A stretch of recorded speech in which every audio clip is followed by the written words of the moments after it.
इतनी सिंपल है, गरीब से लेकर अमीर तक, रंग से लेकर राजा तक कोई भी कर सकता है, सभी का उद्धार होगा। इसमें ना कोई ज्यादा लोग दिखावा करने की, परमात्मा ने जो भी आपके प्रारब्ध में दिया है उसी पर सब्र करा। यानी जैसी भी आपकी झोंपड़ी है, कोई मकान 1 कमरे वाला है, 2 वाला है, कच्चा है या पक्का है, इसमें घनी दौड़ धूप नहीं बनावा कि भगवान मैं करोड़पति हो जाऊं। इन करोड़पतियों की दुर्गति होती दिखाओ आपने। जिसके पास घनी माया उसने कति चैन नहीं, दिन और रात चैन नहीं, वो तो पागल की तरह भटकता रहता है। लेकिन हम अनजान जीव हैं, हम इस झूठे रंग पर ज्यादा विश्वास करते हैं। परमात्मा हमें बताते हैं कि कबीर सब जग निर्बना धनवंता नहीं कोई, धनवंता सो जानिए जिस पर राम नाम धन रहे। यदि आप जी के पास राम नाम का, सच्चे नाम की भक्ति का धन है तो आप परमात्मा के दरबार में धनी हो। और जिसको आप धनी समझते हो, संसारिक संपत्ति जिसके पास भौतिक सुख है और उसके पास राम नाम नहीं है, ये सत भक्ति नहीं है, तो भगवान के दरबार में आप तो सिंहासन पर होगे और वो वहां बांध कर खड़ा कर रखा होगा, एक अपराधियों की तरह आप देखोगे। ये विचार याद रखना इस दास के वचन, क्योंकि परमात्मा का दिया हुआ ज्ञान है। हाँ, यदि उस धनी भी और राजा भी सत साधना करता है मर्यादा में रहकर, फिर दोनों ही आप राम नाम के धनी भगवान के दरबार में होंगे। तो परमात्मा कहते हैं कबीरा सब जग निर्धना धनवंता नहीं कोई, धनवंता सो जानिए जिस पर राम नाम धन होए। तो परमात्मा हमें आकर ये शिक्षा देना चाहते थे। एक गरीब बिल्कुल पुअर पर्सन, कति निर्धन व्यक्ति का रोल किया, कपड़ा बुनते थे, उसकी बुनाई का जो मिलती थी दिहाड़ी, बुनाई का जो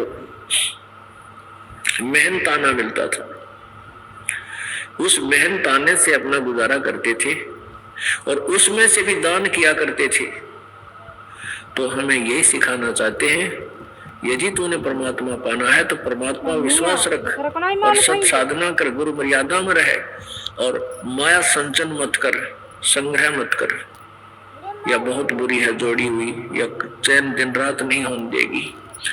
परमात्मा फिर तू भक्ति सत भक्ति कर रहा है, जब आप पर कोई ऐसी समस्या आवेगी फिर देखिए परमात्मा कैसे आपके ऊपर धन की वर्षा कर देगा। जैसे नरसिंह भगत ने परमात्मा की आज्ञा माल पालन करके साधना की थी, सारी संपत्ति को दान कर दिया था, तो जोड़ रखी थी, 56 करोड़ संपत्ति थी उस समय उसकी। आज तो 56 खरब समझ लो, इतनी संपत्ति थी, और उस सब को दान धर्म कर दिया। फिर समय आया बेटी दोती का भात भरने के लिए जब पहुंचा, वहां परमात्मा ने वर्षा कर दी थी धन की, सोने और चांदी और सिक्कों की, पूरे उस नगर में।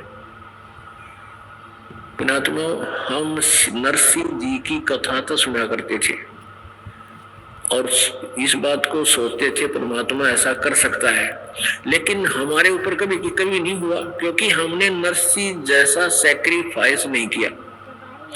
हम उस जितना जब समर्पित हो जाएंगे, फिर आपका रोज वर्षा कर दे मालिक, रोज आपने पता नहीं क्या कर देता था। लेकिन इतना विश्वास होने, आपका इतना विश्वास हो, उसके लिए प्रयत्न किया जा रहा है कि ये परमात्मा है, ये पूर्ण ब्रह्म है, ये ऐसी ऐसी लीला करता है। जो हमारे सदग्रंथ बताते हैं वही भगवान बनारस में काशी में आया था, जिसने आज से 600 वर्ष पहले वो लीला की थी, जो आज वेद गवाही दे रहे। वेद क्या बता रहे हैं कि वो परमात्मा उपदेश करने की इच्छा से, यानी यथार्थ ज्ञान बताने के लिए सतलोक से, अपने उस लोक से चलकर गति करके नीचे आता है। अपनी प्यारी आत्माओं को, श्रेष्ठ आत्माओं को, जो अच्छी आत्माएं हैं उनको मिलता है। ऐसे मिलता है जैसे बिजली विद्युत अपने जिस पर गिर सकती है उन्हीं पर गिरती है। जैसे पहले, अभी यही नियम है, पहले कांसी और कांसी एक धातु है, शटील, जैसे शटील बोले है ना, वो धातु का, कांसी पीतल, इनमें से एक धातु है। और उस धातु के बने हुए बेले थाली हुआ करते थे। अब तो वो नहीं है, हमने तो खूब प्रयोग किए हैं, तो बाद में चले हम अभी 10-20 वर्ष से सटील गया था, 30 वर्ष तक। तो जो बिजली है वो उस कांसी धातु पर अमूमन गिरती थी वर्षा के दिनों। उसका कुछ ऐसा अट्रैक्शन है एक दूसरे का कि बिजली वहां आकर गिरती है।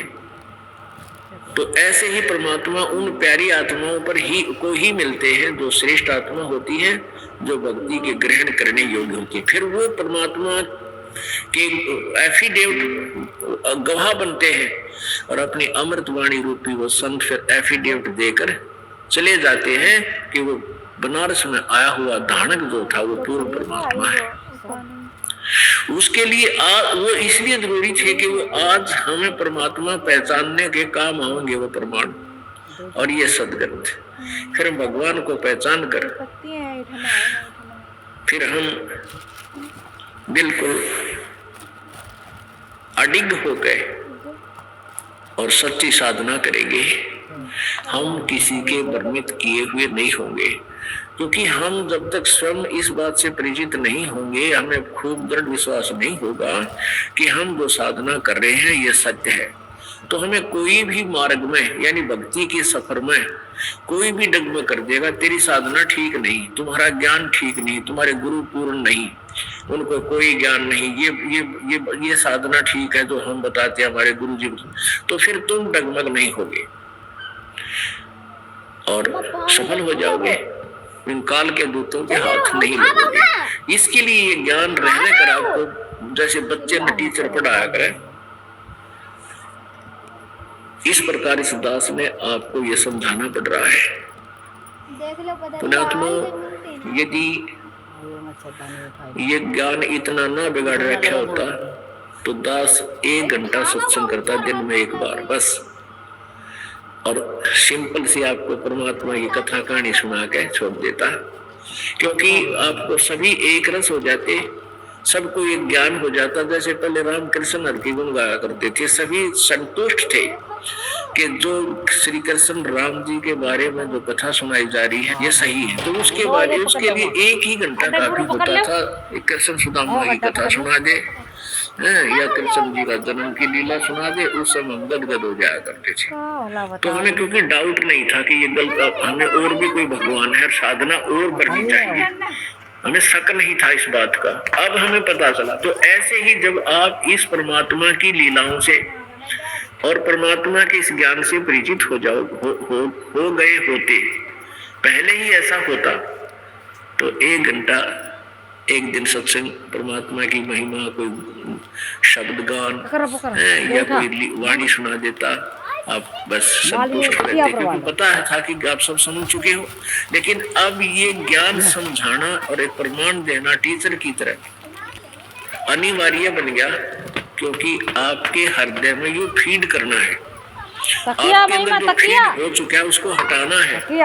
आपके ऊपर जो गलत पेंट हो गया उसको रेग मार से हटाना है। तो के प्रमाण रेग मार है, ये आपको उस पहले वाले आपके अंदर से उस गंद को निकालेंगे, गंदे अपने ज्ञान को फेंक देंगे बाहर, और परमात्मा का यथार्थ ज्ञान फिर आपके हृदय में समा जाएगा।